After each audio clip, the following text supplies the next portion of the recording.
hammerFall gravity-powered electric generator project. Basically, we've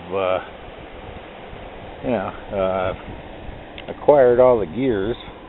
We have a few more parts to fabricate, mainly the bearing housings.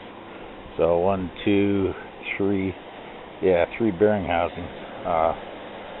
Let's see, if each gear set, this is a from the rack and pinion, or from the rack to the pinion, it's a 1 to 3 rotation. If it gets a full stroke, so that's 3. This steps it up to 6.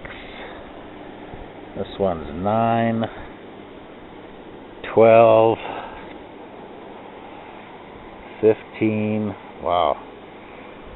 18. 1 to 18. I don't know if 100 pounds falling will produce enough force to actually do this.